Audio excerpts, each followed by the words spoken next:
Hello everyone! Today, we're going to be talking about some strategies that you can do at home to improve speech and language for your child. And we're going to be using bubbles.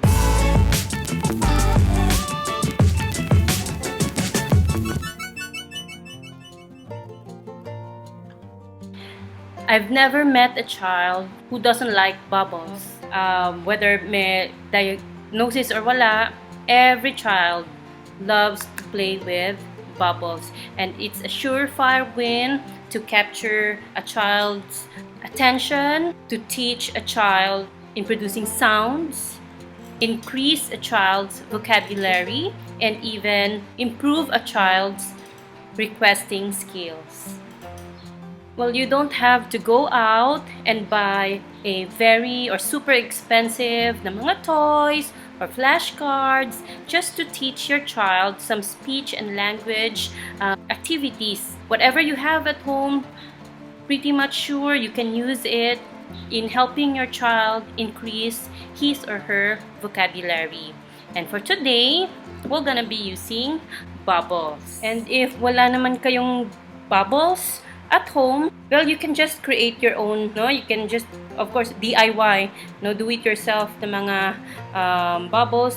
This one, DIY lang po ito. Ginawa ko lang po ito ngayon. Later, at the end of this video, I'm gonna show you how I did it, no? Itong DIY. Let's try first, no? Para malaman natin if it's really working. Great. One more. Hooray! Play allows children to use their creativity, and through play, children learn to engage and interact with the world around them. And play is very important for a healthy brain development. That's why in school, now we use a lot of playing to develop a child's social skills, life skills, and even communication skills. Pag naglalaro kasi ang bata, it's non-threatening for them. No, they enjoy it. And while they are enjoying, they are learning. No, kaya we have to set up a meaningful and a purposeful na play environment for them.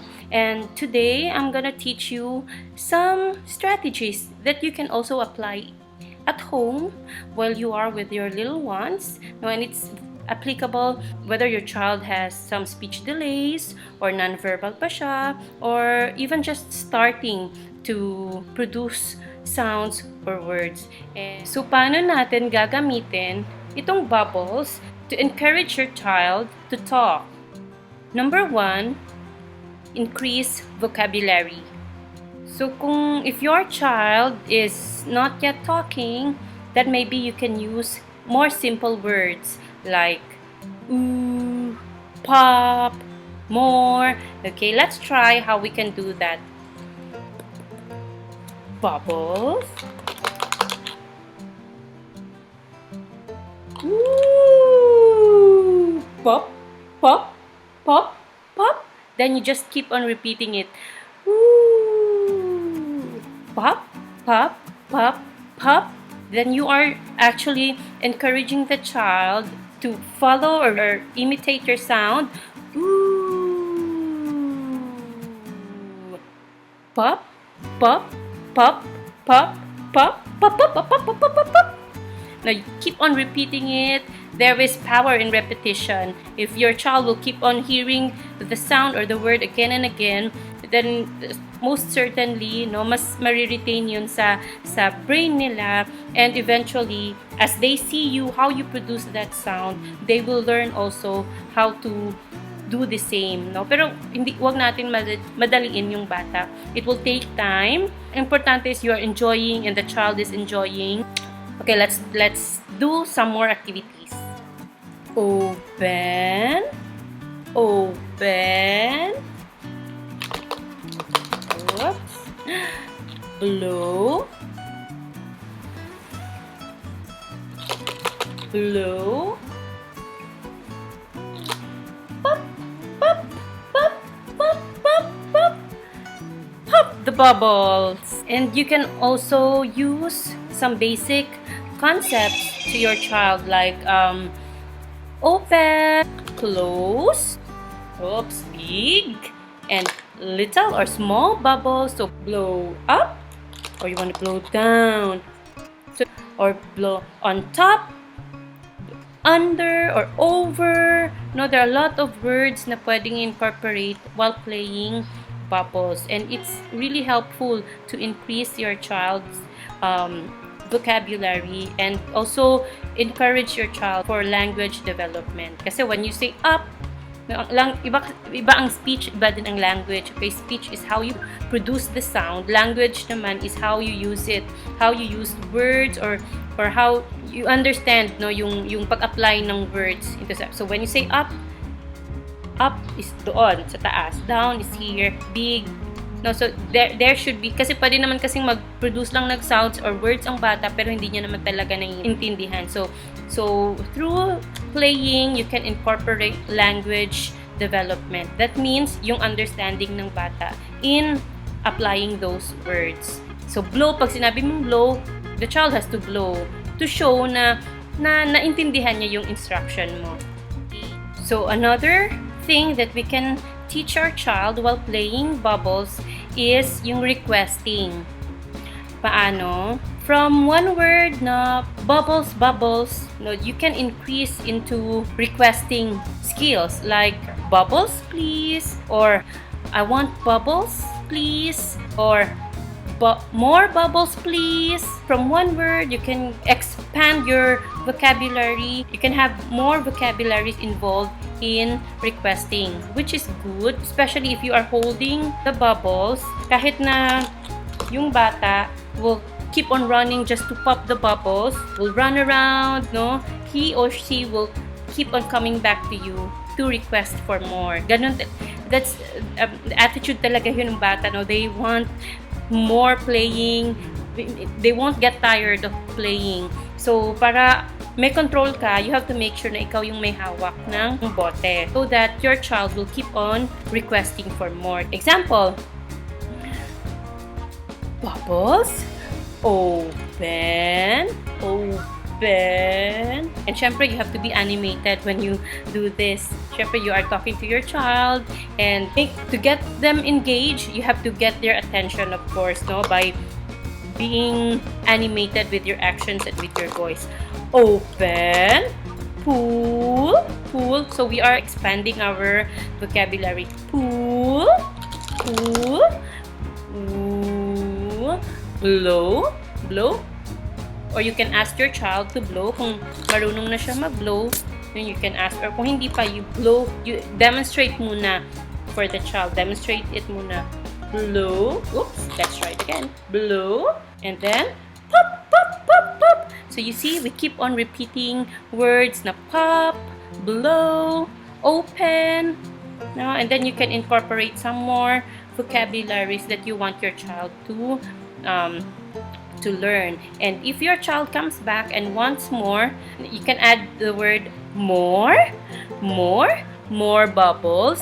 You want more bubbles? Okay, let's have more bubbles. So you try to emphasize yung more para next time na bumalik sila to ask for more bubbles, then they can try that word more, so they understand na pag sinabing more is uulitin na naman, you're gonna have additional time to play na naman, so they will get to understand what you mean by the word more.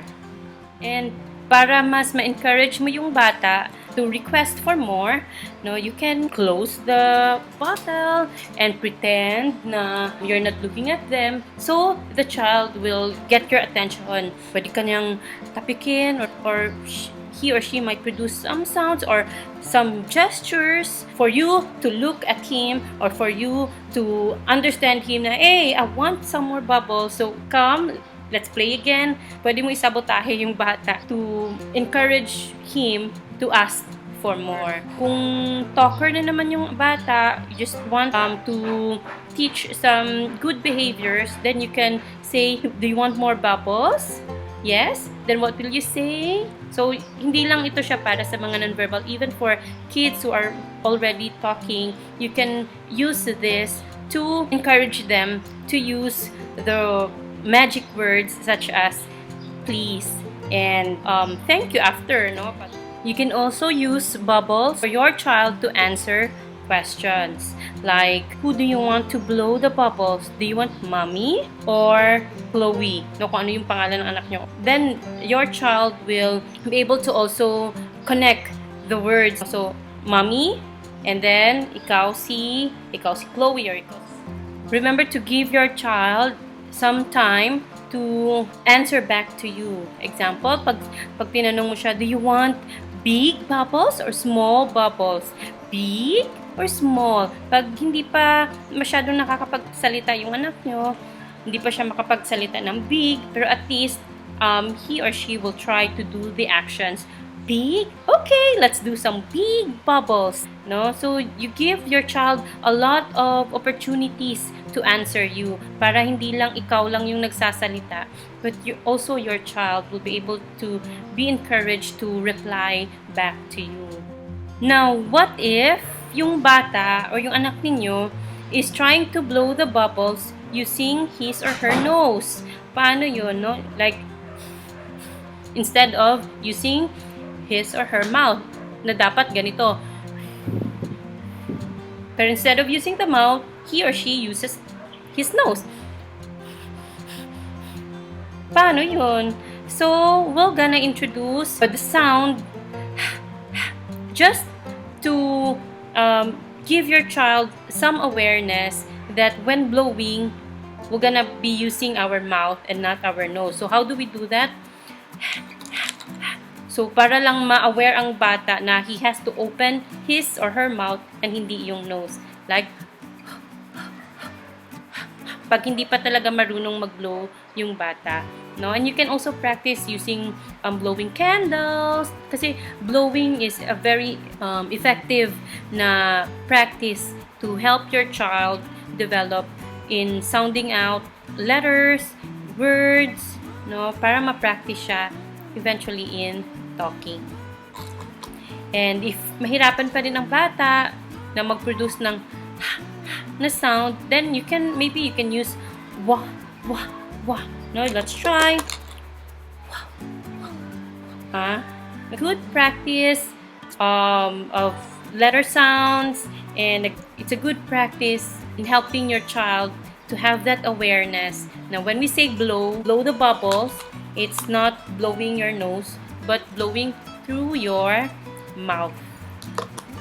So remember, when playing with your child, use simple words and make sure that it is you who's holding the bubbles, and just to have that control para to encourage your child to keep on coming back and request for more. Remember, yung goal natin is to increase the child's vocabulary. And how do we do that? By encouraging them to talk more, to communicate with you more. It could be through gestures muna or through verbal attempts nila. Maybe some of you would be asking na, teacher, how many times ba dapat na ulit-ulitin ko yung activity na ganito? Well, as much as you can. Typically kasi, yung attention span ng bata na 2 to 3 years old, mostly is just 3 to 6 minutes, no? And for children with special needs, it could be shorter.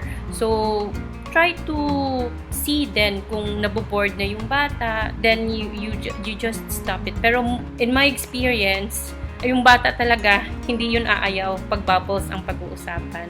No? So, just try to use every opportunity to help your child practice his or her language vocabulary. So, how do we do a DIY bubbles? Well, you just mixed up half cup of liquid soap to a 1.5 cup ng water. Mixed it and add 2 teaspoons of sugar. Mix it well. Then after that, you can use it to blow and play. Enjoy! So thank you everyone. I hope you have learned something new today, and make sure to subscribe to my channel for more videos like this one. How we can use simple and not costly na mga things in helping your child to improve his or her language at home. So thank you and may God bless you all.